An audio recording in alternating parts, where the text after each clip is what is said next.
विद्यार्थी मित्रों केम छो बधा मजामां छो। हूँ सागर चौहान ज्ञान मंदिर मॉडर्न स्कूल वती आप सर्वेनु हार्दिक स्वागत करूँ छूँ। धोरण 7 नी अंदर अंग्रेजी विषय आज आपणे भणवाना छीए। तो एनो पहलो टॉपिक छे रिविजन। रिविजन एटले के पुनरावर्तन। एटले अहींया जे तमे वाक्य लखेला जुओ छो अहींया एक कोष्टक है ए पण आप्युं छे। तो तमारा धोरण 7 नो जे पहलो टॉपिक है रिविजन एनी अंदर प्रोनाउन्स आवे छे अने ब्लेंक्स आवे छे, वाक्य छे बनाववाना छे। हाँ, एक अगत्यनी सूचना के भाई धोरण 6, 7 के 8 जे विद्यार्थीओ ने ग्रामरनी अंदर एटले के आपणे जे गालानुं जे ग्रामरनो उपयोग करीए छीए एने आधारे अथवा एने खास महत्व आपी केंद्र में राखी अने जे कई ग्रामर अहींया शीखववामां आवशे एने केंद्र में राखीने करवामां आवशे। जेटलुं विशेष जरूर हशे एटलुं चोक्कस हुं अहींया मूकीश, परंतु खास आपणे जे ग्रामरनो उपयोग शाळानी अंदर करीए छीए ए ग्रामरनी अंदर जे टॉपिक आवे छे जे तमारे कामना छे एटली माहिती आपणे आपशुं। विशेष जरूर लागशे तो तमने वधारे माहिती छे आपवामां आवशे। ओके, तो चलो आपणे आपणो आ लेक्चर छे स्टार्ट करीए। तो सौथी पहली बात करी छे आपणने प्रोनाउन्स। प्रोनाउन्स एटले शुं तो के भाई सर्वनाम। आ 5मा धोरणनी अंदर शीखीने आव्या, 6ઠ્ઠામાં पण आव्युं, 7મામાં पण आव्युं, 8મામાં पण आवशे, 9મામાં 10મામાં ज्यां सुधी भणशो त्यां सुधी आ बधी वस्तु आववानी छे। હવે પ્રોનાઉન્સ એટલે કે સર્વનામ। સર્વનામ કોને કહેવાય તો કે ભાઈ નામની જગ્યાએ જે શબ્દનો ઉપયોગ કરવામાં આવે છે અથવા તો નામના બદલે જે શબ્દ મૂકવામાં આવે છે એને સર્વનામ કહેવાય। બરાબર છે। રમેશ ક્રિકેટ રમે છે। રમેશ ક્રિકેટ રમે છે। તો રમેશ છે ને એ કોઈ વ્યક્તિ છે, પણ મારે નામ નથી લેવું। હું એવું કહી શકું કે તે ક્રિકેટ રમે છે। તો રમેશની જગ્યાએ મેં જે તે વાપર્યું ને એ આપણું સર્વનામ છે, એટલે કે તે ક્રિકેટ રમે છે। તો એવી રીતે અહીંયા આગળ જે પ્રોનાઉન્સ સર્વનામ છે એની આપણે માહિતી મેળવી લઈએ। આઈ એટલે તો કે ભાઈ હું। વી એનું બહુવચન છે, વી એટલે કે અમે। યુ છે, યુ એટલે કે તું એક વચનમાં છે અને યુ છે બહુવચનમાં છે એટલે કે તમે। પછી ત્રીજો પુરુષ એક વચન હી, શી અને ઇટ। તો આપણે આનાથી પરિચિત છીએ। શું તો કે હી છે કોના માટે વપરાય તો કે ભાઈ નર માટે, એટલે કે છોકરો હોય, પુરુષ હોય એ જાતિ માટે। પછી શી છે શેના માટે વપરાય તો કે નારી જાતિ માટે, સ્ત્રી હોય કે છોકરી હોય। પછી ઇટ છે એ નાન્યતર જાતિ માટે, નાન્યતર જાતિ માટે। તો આમાં કોણ આવે તો કે ભાઈ આની અંદર શું આવે, પ્રાણી આવે, પક્ષી આવે, નિર્જીવ પદાર્થ આવે। એના માટે આપણે ઇટ છે એનો ઉપયોગ કરતા હોઈએ છીએ। પ્રથમ પુરુષ, બીજો પુરુષ અને ત્રીજો પુરુષ। પ્રથમ પુરુષ એક વચન એટલે કે આઈ। આઈ એટલે શું હું। એ પણ આપણે બાજુમાં લખતા જઈએ જેથી કરીને તમને વધારે ખ્યાલ આવે। આઈ એટલે શું હું। મારા માટે મારા શબ્દોનો ઉપયોગ કરવો હોય તો હું આઈનો ઉપયોગ કરી શકું। વી એટલે કે અમે। પછી યુ, બીજો પુરુષ એક વચનમાં હોય તો એના માટે તું એવું લખી શકો। આ યુ એટલે તમે, બહુવચનમાં છે। પછી હી છે, હી એટલે કે તે, શી એટલે તેણી। પછી ઇટ એટલે શું તે, પણ કોના માટે વપરાયા નાન્યતર જાતિ માટે। પછી ધે એટલે કે તેવું। બરાબર, આવી સામાન્ય માહિતી તમને બધાને જ ખબર છે। આ એટલે હું થાય, યુ એટલે તું, વી અમે, યુ એટલે તમે, ધે એટલે તેઓ, હી એટલે તે, શી એટલે તેણી અને ઇટ એટલે તે। બરાબર છે। તો આ સર્વનામની આપણે વાત કરી। સર્વનામની આપણે ખબર પડી કે સર્વનામ કોને કહેવાય તો કે ભાઈ જે કોઈ નામ, વ્યક્તિનું નામ છે એની જગ્યાએ જે શબ્દનો ઉપયોગ કરવામાં આવે એને આપણે સામાન્ય રીતે સર્વનામ હોય એવું કહીએ છીએ। બરાબર, ઘણા બધા ઉદાહરણો છે એના દ્વારા આપણે શીખવાનું છે। તો ચોક્કસ તમને બધાને ખ્યાલ આવી ગયો હશે। ઓકે, તો હવે આપણે વાક્ય તરફ જઈએ। તો પહેલો પ્રશ્ન છે શી ઇઝ એ ટીચર।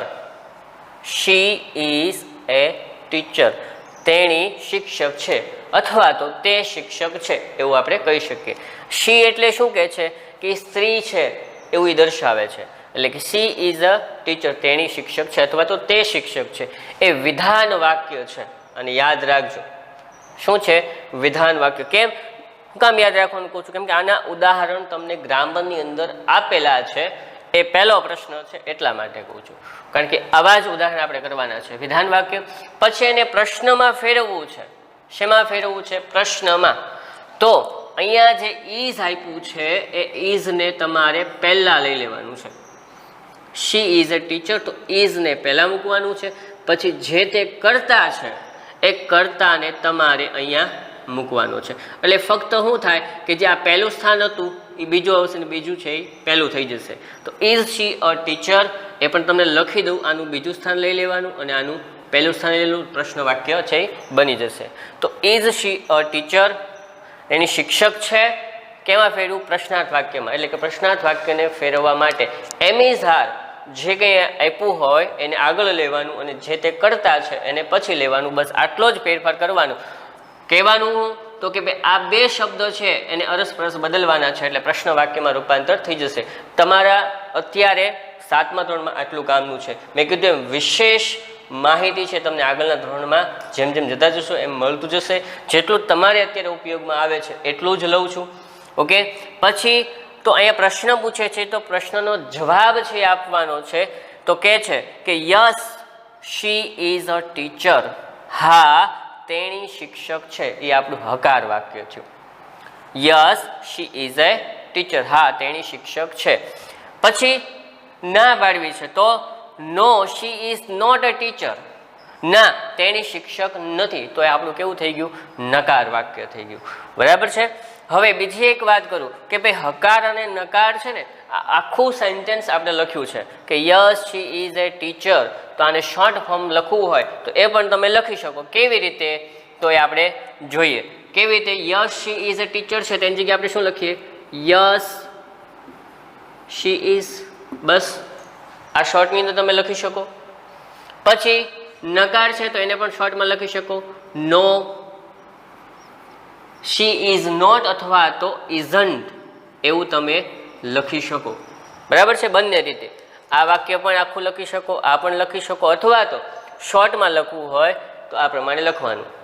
પણ બને ત્યાં સુધી આપણે ગ્રામરમાં જે એક્ઝામ્પલ આપ્યું હોય, પૂરા વાક્યમાં આપ્યું હોય તો આપણે પૂરા વાક્યમાં લખવાનું, અને જો શોર્ટ ફોર્મમાં આપ્યું હોય તો શોર્ટ ફોર્મમાં લખવાનું. ઓકે, તો આપણી વાત કરી કયા કયા વાક્યો આવવાના છે. તો કે વિધાન વાક્ય આપેલું હશે એનું તમારે પ્રશ્નાર્થ વાક્યમાં રૂપાંતર કરવાનું, પછી એનું હકાર વાક્યમાં, અને પછી છે તમારે નકાર વાક્યમાં બનાવવાનું છે. બરાબર છે. તો થોડા ઘણું માહિતગાર છો. 6થા ધોરણમાં આવું આવી ગયેલું છે. શિખા ઇઝ માય કઝિન, તો આ પેલા કેવું વાક્ય છે? તો કે ભાઈ આ વાક્ય છે ને એ વિધાન વાક્ય છે. કેવું છે? વિધાન વાક્ય છે. તો હવે આને શેમાં ફેરવવાનું છે આપણે? તો કે ભાઈ આને આપણે પ્રશ્નાર્થ વાક્યમાં રૂપાંતર કરવાનું છે. જો અહીંયા બનાવ્યું છે ને એવી જ રીતે અહીંયા બનાવવાનું છે. તો સૌથી પહેલું આપણે કામ શું કરશું? આપણને શું કીધું કે ભાઈ આ બેના સ્થાનની અદલ બદલ કરો ને એટલે પ્રશ્ન વાક્યમાં રૂપાંતર થઈ જાય. તો જે ઇઝ આપ્યું છે એ ઇઝને આપણે પહેલાં લખશું. યાદ રાખવાનું કે જ્યારે તમે વાક્યની શરૂઆત કરો ત્યારે પહેલો અક્ષર કેપિટલ હોવો ફરજિયાત છે. બરાબર, એ ખાસ ધ્યાન રાખવાનું. બીજું, કોઈ પણ વ્યક્તિનું નામ આવે, કોઈ પણ વ્યક્તિનું નામ, તો તમારે પહેલો અક્ષર કેપિટલ કરવાનો છે. કોઈ પણ જગ્યાએ વાક્યમાં કોઈ પણ જગ્યાએ નામ આવે તો નામનો પહેલો અક્ષર કેપિટલ કરવાનો ભૂલવાનો નહીં. અને પ્રશ્નાર્થ વાક્ય હોય તો પ્રશ્નાર્થ ચિહ્ન કરવાનું પણ ભૂલવાનું નહીં. તો આપણે કરીશું, હું લખ્યું કે ઇઝ પહેલાં લખ્યું, પછી કોણ આવશે? શિખા. તો ઇઝ શિખા. જો શિખા ઇઝ હતું એને શું કર્યું? ઇઝ શિખા. પછીનું જે સેન્ટેન્સ છે એમાં કોઈ ચેન્જ કરવાનો નથી. તો ઇઝ શિખા માય કઝિન, પાછળ આવશે પ્રશ્નાર્થ ચિહ્ન. કઝિન, કઝિન એટલે શું? કઝિન એટલે પિતરાય ભાઈ કે બેન. તો આ પ્રશ્નાર્થ વાક્ય આપણું બની ગયું કે શિખા મારી કઝિન છે. ઓકે, તો આપણે હવે જવાબ લખશું. શું લખશું? બંને રીતે લખી શકીએ. મેં કીધું એમ હકાર અને નકાર, પણ એમાં પણ બે રીતે તમે લખી શકો. તો આપણે પહેલાં પૂરા વાક્યમાં લખીએ અને બાજુમાં આપણે શોર્ટ ફોર્મમાં લખીએ. તો ઇઝ શિખા માય કઝિન, શિખા મારી કઝિન છે. પહેલાં મારે એને હકારમાં જવાબ આપવો છે તો એને હકારમાં જવાબ આપીશ. શું આપીશ?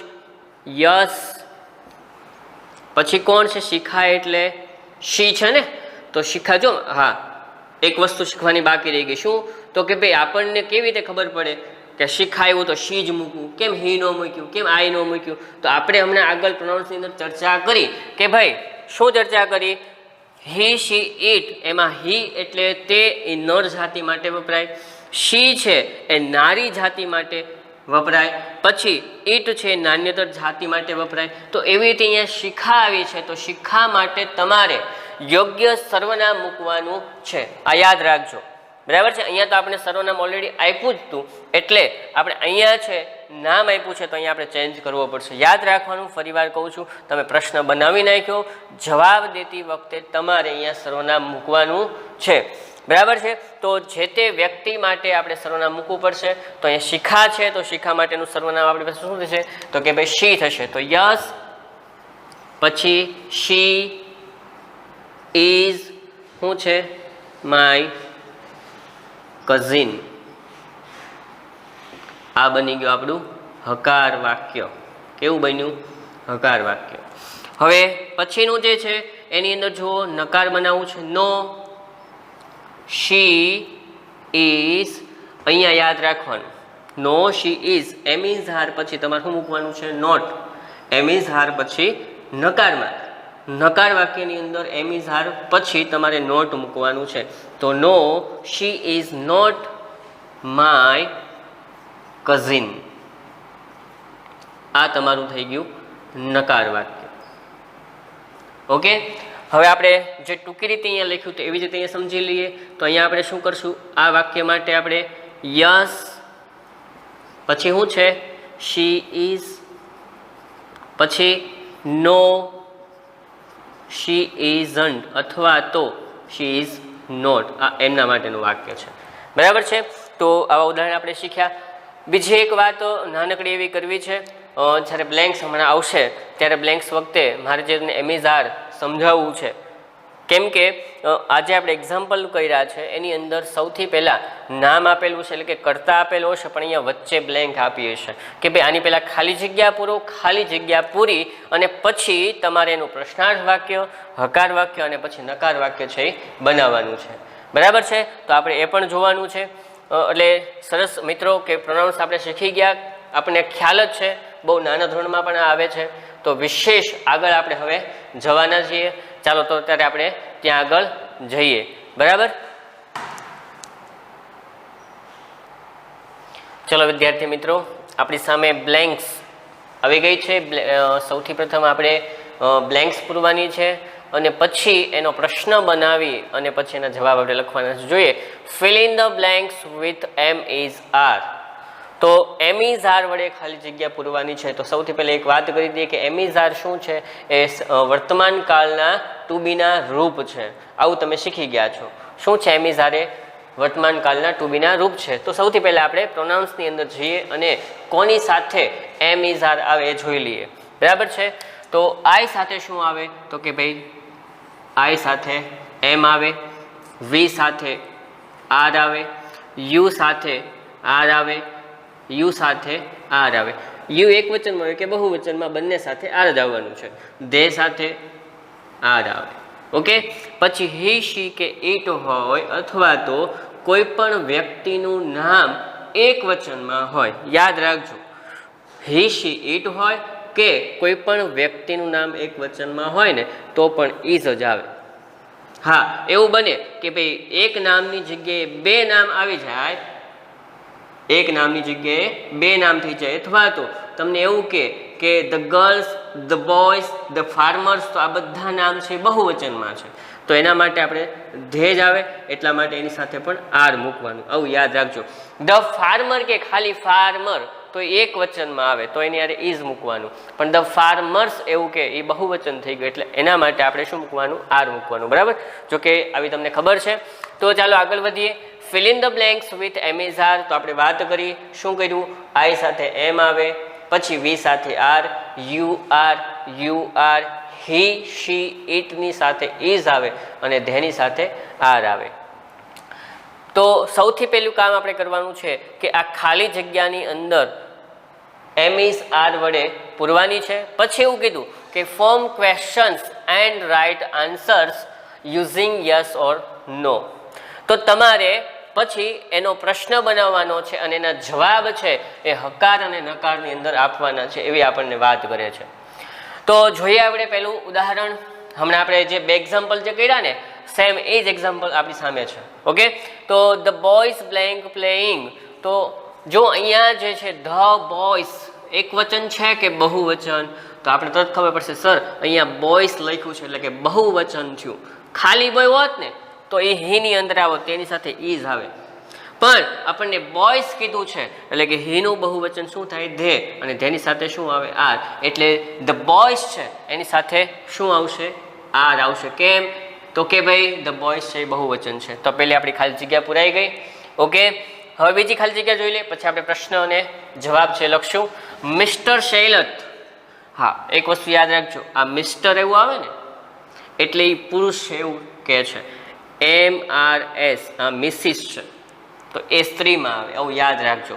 મિસ્ટર એન્ડ મિસિસ, બરાબર છે. મિસ્ટર આવે એટલે પુરુષ હોય, મિસિસ હોય એટલે સ્ત્રી હોય, પછી મિસ હોય તો એ પણ સ્ત્રીમાં આવશે. તો મિસ્ટર શૈલત બ્લેન્ક અ ડોક્ટર. તો મિસ્ટર શૈલત છે એ શેમાં આવે? તો આપણે કહીશું શૈલત પુરુષ છે, શેમાં આવશે? હીમાં આવશે, એટલે એની સાથે શું આવે? ઇઝ. તો મિસ્ટર શૈલત અહીંયા શું આવશે?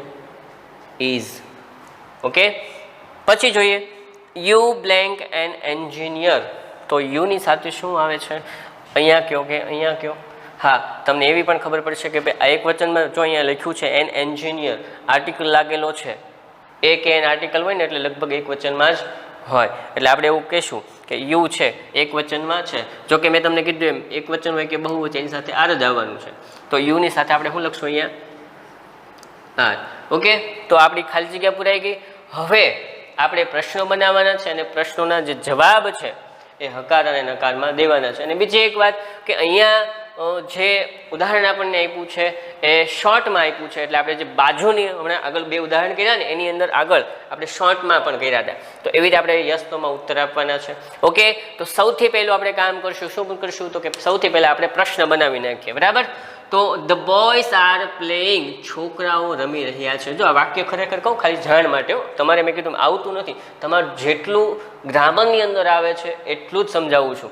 તો ખરેખર આ વાક્ય છે ને એ એમ ઇઝ આર પછી આઈએનજી વાળા રૂપો આવે છે. જુઓ તમે આ ક્રિયાપદ આપ્યું છે, અહીંયા ક્રિયાપદ નથી આપ્યા. તો એમ ઇઝ આર અને આઈએનજી વાળું રૂપ આવે એટલે ચાલુ વર્તમાન કાળનું વાક્ય છે ને એવું કહેવાય, બરાબર છે. જ્યારે તમારે આવશે ત્યારે હું તમને શીખવાડીશ, પણ અત્યારે આપણે એટલા પૂરતું રાખશું કે સૌથી પહેલું કામ શું કરવાનું કે એમ ઇઝ આર વડે ખાલી જગ્યા પૂરવાની, પછી એનું પ્રશ્ન વાક્ય બનાવવાનું, પછી એનો જવાબ હકારમાં અને નકારમાં એવી રીતે આપવાનો છે. તો સૌથી પહેલું વાક્ય આપણે બનાવીએ તો શું કર્યું? તો આપણે ધ બોયઝ આર પ્લેઇંગ. તો પહેલું જે આર દેખાય છે એને પહેલાં આપણે લખશું. Okay, are. પછી બીજું કરવાનું તો જે તે કરતા છે એ પછી આવું, એટલે કે આ બંનેનું સ્થાન અરસપરસ બદલવાનું છે. Are the boys. જો આખું લેવાનું, ખાલી બોયઝ એવું નહીં લેવાનું. અહીંયા ધ આપ્યું હોય તો ધ લખવાનું, કારણ કે ચોક્કસ નિર્દેશ કરે છે કે એ જ છોકરાની વાત કરે છે એટલે માટે ધ લાગેલું છે. તો આર ધ બોયઝ પ્લેઇંગ, પાછળ આવશે પ્રશ્નાર્થ ચિહ્ન. આ આપણું કેવું થઈ ગયું? પ્રશ્નાર્થ વાક્ય. ઓકે, બીજું વાક્ય છે એમાં જોઈ લઈએ આપણે. તો એમાં શું કહે છે આપણને? હકારમાં અને નકારમાં. પહેલું પ્રશ્ન વાક્ય બની ગયું. હવે right answers using yes or no. Yes અને નોમાં એના ઉત્તર આપવાના છે. કે તો આપણે શું કહીશું? પહેલું યસ વાળું બનાવશું, એટલે કે હકારમાં બનાવશું. Yes the boys. મેં તમને આગળ મને કીધું કે ભાઈ છોકરી હોય તો એના માટે શી વપરાય, છોકરો હોય તો હી વપરાય. આવું સર્વનામ છે આપણે લખવાનું છે. તો ધ બોયઝ માટે સર્વનામ શું આવશે? તો કે એના માટે ધે આવશે. તો એક ખાસ ધ્યાન રાખવાનું, અહીંયા જે કર્તા હોય એ કર્તાને અનુરૂપ તમારે સર્વનામ મૂકવાનું છે. તો યસ ધ બોયઝ માટે આવશે ધે. યસ ધે પછી શું આવ્યું છે? આર. તો અહીંયા આર જ લખવાનું. Yes they are. વાક્ય પૂરું. આ કેવું બની ગયું? હકાર. બરાબર. આપણને એક્ઝામ્પલ જે આપ્યું છે એ આવી રીતે આપ્યું છે શોર્ટમાં, એટલે આપણે શોર્ટમાં લખશું. પછી વાક્ય લખશું નો, પછી લખશું ધે. અહીંયા બદલાશે નહીં. નો ધે આરન્ટ અથવા તો આર નોટ એવું લખી શકો. આ આપણું વાક્ય બની ગયું નકાર. ઓકે, સમજાઈ ગયું? ફરી એકવાર જોઈ લઈએ શું કર્યું આપણે. પહેલાં બ્લેન્ક્સ પૂરી, પછી એનું પ્રશ્નાર્થ વાક્ય બનાવ્યું. એમાં શું કર્યું, એમ ઇઝ આર છે એને પહેલાં લેવાનું, પછી ત્યારબાદ તરત કરતા આવી જાય. મેં તમને નંબર પણ લખી દીધો. પછીનું જે સેન્ટેન્સ છે એ એમનું એમ જ રહેશે, એટલે એ પ્રશ્નાર્થ વાક્યમાં રૂપાંતર થઈ જશે. પછી યસ ધે આર એ કેવું બની ગયું, હકાર થઈ ગયું. બરાબર છે. પ્રશ્ન પૂછો કે આર ધ બોયઝ પ્લેઇંગ, કે છોકરા રમી રહ્યા છે, તો કે હા તેઓ રમી રહ્યા છે. પછી નો ધે આર ના તેઓ રમી રહ્યા નથી, એટલે હકાર અને નકાર આવી રીતે તમે કહી શકો. પછી છે મિસ્ટર શૈલત ઇઝ અ ડોક્ટર, તો શ્રીમાન શૈલત જે છે એ ડોક્ટર છે એવું આપણને કહે છે. તો સૌથી પહેલું કામ આપણે શું કરશું, ફરીવાર એમ ઇઝ આરને પહેલાં લેવાનું છે, તો અહીંયા ઇઝ પહેલાં આવશે. પછી જે તે કરતા છે એ મૂકવાના છે, તો મિસ્ટર શૈલત, બરાબર છે. શું લખ્યું છે આગળ, અ ડોક્ટર, પ્રશ્નાર્થ ચિહ્ન આવશે. કેમ, તો કે આપણે પ્રશ્નાર્થ વાક્ય બનાવ્યું. બરાબર, જો કેટલો ફેર પડ્યો. એમ ઇઝ આર પહેલાં, પછી કરતા, પછીનું વાક્ય એમ જ, એટલે પહેલું વાક્ય છે આપણું શું બની ગયું, પ્રશ્નાર્થ વાક્ય. હવે આપણે હકારમાં અને નકારમાં જવાબ આપવાનો છે. બરાબર છે. તો યસ, પછી ઊભા રહી જાઓ. મિસ્ટર શૈલત એ સર્વનામ નથી, કોઈ વ્યક્તિનું નામ છે. તો મિસ્ટર શૈલત માટે સર્વનામ શું વાપરી શકીએ, મેં તમને કીધું કે મિસ્ટર છે એમાં એ શું કહે છે, હીની અંદર આવે, એટલે આપણે એની સાથે શું મૂકશું, ઇઝ. તો આપણે ઇઝ મૂકેલું છે. અને બીજી વાત, મિસ્ટર શૈલત માટે જે સર્વનામ વાપરવામાં આવે છે એ તમારે અહીંયા મૂકવાનું છે. તો એના માટે શું છે, હી છે. તો યસ હી ઇઝ, આખું લખવું હોય તો શું લખાય, yes he is a doctor, પણ આપણને એવું કીધું નથી એટલે આપણે લખશું નહીં. તો આ વાક્ય આપણું હકાર થઈ ગયું. બીજું વાક્ય નકારમાં છે, તો લખશું નો. અહીંયા પણ સર્વનામ શું આવશે, હી જ આવશે. જે અહીંયા આવશે એ જે સર્વનામ આવશે, નો હી. અહીંયા શું કરશું, ઇઝ નોટ અથવા તો ઇઝન્ટ એવું થશે. આ બની ગયું આપણું નકાર વાક્ય. ઓકે, હવે નેક્સ્ટ જોઈએ. યુ આર એન એન્જિનિયર, તું એન્જિનિયર છે. તો પ્રશ્ન વાક્ય બનાવીએ. આર ક્યાં આવશે, પહેલાં આર, પછી you, are U N engineer, પાછળ આવશે ક્વેશ્ચન માર્ક. શું આવશે, ક્વેશ્ચન માર્ક. બરાબર છે. હવે આ વાક્ય છે એ બીજા વાક્યો કરતાં થોડુંક અલગ છે. કેવું અલગ છે, તો કે ભાઈ આની અંદર જુઓ, તમે જ્યારે છઠ્ઠા ધોરણમાં હતા ત્યારે આવું કીધું હતું, પાંચમા ધોરણમાં ત્યારે પણ એવું કીધું હતું. શું કીધું હતું કે જ્યારે યુ વડે પ્રશ્ન પૂછવામાં આવે ને ત્યારે તમારે આય અથવા તો વિથી જવાબ આપવાનો. આવું યાદ કરો. આ વાક્ય છે એ તો વિધાન વાક્ય છે, યુ આર એન એન્જિનિયર, આમાં કોઈ ચેન્જ નથી કરવાનો. પણ જ્યારે પ્રશ્નાર્થ વાક્ય આવે, પ્રશ્ન પૂછે અને એનો જવાબ જ્યારે તમે આપવાના હો, પ્રશ્ન વાક્ય યુથી પૂછવું હોય કે આર યુ એન એન્જિનિયર, તમે એન્જિનિયર છો અથવા તું એન્જિનિયર છે. બરાબર, આર યુ એન એન્જિનિયર, તમે એન્જિનિયર છો, આવો આપણે પ્રશ્ન કહે છે. તો હવે તમારે શું કરવાનો, જવાબ જે આપવાનો છે શેનાથી આપવાનો છે, આય અથવા તો વિથી. હવે આપણે એનો જવાબ છે ને એ આયથી આપશું. બરાબર છે. હું પ્રશ્ન જો ફરી વાર વાંચું છું. શું કહે છે કે યુ આર એન એન્જિનિયર, તું એન્જિનિયર છે. પછી આ પ્રશ્ન પૂછે છે, શું કહે છે, આર યુ એન એન્જિનિયર, તું એન્જિનિયર છે. તો આપણે જવાબ કેમ કહેશું કે હા હું એન્જિનિયર છું. હા તમે એન્જિનિયર છો એવું આપણે કહેવાના નથી. બરાબર છે. ફરી વાર સાંભળજો. શું કીધું કે ભાઈ હું પ્રશ્ન એવો પૂછું કે આર યુ એન એન્જિનિયર, તમે એન્જિનિયર છો અથવા તું એન્જિનિયર છે, તો તમારો જવાબ શું હશે, હા હું એન્જિનિયર છું. બરાબર છે. એટલે જ્યારે યુ વડે પ્રશ્ન પૂછે ત્યારે ખાસ યાદ રાખવાનું શું, તો આય અથવા વીથી જવાબ આપવાનો. હવે આયથી જવાબ આપી શું કામ, કે અહીંયા આપણને શું કીધું છે, એક વચનમાં છે એવું ચોખ્ખી સૂચના આપેલી છે. તો આપણે એને શું કહેશું, યસ આય. હવે યાદ રાખજો અહીંયા આપણે આર વાપર્યું છે, પણ આય સાથે જે એમિઝારમાંથી જે આવતું હોય એ લખવાનું. તો અહીંયા શું આવે છે, આય સાથે એમ આવે. આ વસ્તુ યાદ રાખવાની. બરાબર છે. પછી નો આઈ એમ નોટ એવું લખવાનું છે, એમન્ટ એવું લખાય નહીં. ઓકે, આ વસ્તુ યાદ રાખવાની. શું, ફરીવાર, આર યુ એન એન્જિનિયર પ્રશ્નાર્થ વાક્ય છે, આ આપણો શું છે, હકાર વાક્ય છે, અને આ આપણું છે નકાર વાક્ય છે. ઓકે, તો ફરી એકવાર સૂચના સાંભળી લો. યુ વાળું શું કે ભાઈ યુથી પ્રશ્ન પૂછવામાં આવે કે આર યુ એન એન્જિનિયર, ત્યારે આ અથવા વીથી જવાબ આપી શકો. પણ જ્યારે તમને એક વચન કહી જ લીધું હોય કે એન એન્જિનિયર, ખાલી એન્જિનિયર હોત ને તો આપણે વીથી જવાબ આપત. બરાબર છે. હું એવો પ્રશ્ન પૂછું કે are you A student, are you A student, તું વિદ્યાર્થી છે? તો તમે કહેશો યસ આઈ એમ, હા હું વિદ્યાર્થી છું. નો આઈ એમ નોટ, ના હું વિદ્યાર્થી નથી. પણ તમે ઘણા બધા વિદ્યાર્થી બેઠા હોય, હું એવું પૂછું કે આર યુ સ્ટુડન્ટ્સ, તમે વિદ્યાર્થીઓ છો? તમે વિદ્યાર્થીઓ, તમે કહો છો કે હા સર અમે વિદ્યાર્થીઓ છીએ. આવું કહેશો ને, હા અમે વિદ્યાર્થીઓ છીએ. તો એના માટે શું આવશે? વી. એટલે ખાસ યાદ રાખવાનું, જ્યારે યુ વડે પ્રશ્ન પૂછવામાં આવે ત્યારે તમારે આઈથી કે વીથી જવાબ આપવાનો. અને બીજી એક વાત, જ્યારે અહીંયા તમને આર્ટિકલ લાગેલો હોય એ કે એન, ત્યારે સમજી જવાનું એક વચનમાં છે તો તમારે જવાબ આઈથી આપવાનો. અને એ પણ વસ્તુ યાદ રાખવાની કે જ્યારે તમે જે સર્વનામનો અહીંયા ઉપયોગ કરો છો એને આધારે તમારે એમ ઇઝ આર મૂકવાનું હોય. બરાબર છે? તો અહીંયા આપણે આ સેન્ટેન્સ છે એ કમ્પ્લીટ થાય છે. અને બીજી વાત, બીજો જે પ્રશ્ન છે એ આપણે નેક્સ્ટ લેક્ચરની અંદર જોઈશું. આવા ઉદાહરણ તમારી પાસે છે. જો તમારી પાસે ગ્રામર હોય તો ગ્રામરની અંદર પણ જોજો આ જ વાક્ય આપેલા છે, તો આ વાક્ય છે એ તમે ગ્રામરની બુકની અંદર પણ લખી શકો. અને વધારેમાં વધારે જે બાકી રહી ગયા છે, એટલે મીન્સ કે આજે આપણે 5 એક્ઝામ્પલ કે એની સિવાયના જે છે એ તમારે ઘરે પ્રેક્ટિસ કરવાની છે. તો મિત્રો તમને બધાને જ સમજાઈ ગયું હશે. ઓકે, તો ન સમજાણું હોય તો ફરીવાર વિડીયો જુઓ, સ્ટોપ પણ કરી દેવું, જેથી કરીને તમારે લખવાનું કંઈ બાકી રહી ગયું હોય તો લખી નાખો. અને ન સમજાય તો વિડીયો થોડો બેક કરી અને ફરીવાર જુઓ, સમજાઈ જશે. અને આનું હોમવર્ક છે એ તમને ગ્રુપની અંદર મોકલી દેવામાં આવશે. ઓકે મિત્રો, આવજો, નેક્સ્ટ લેક્ચરમાં મળશું. આભાર.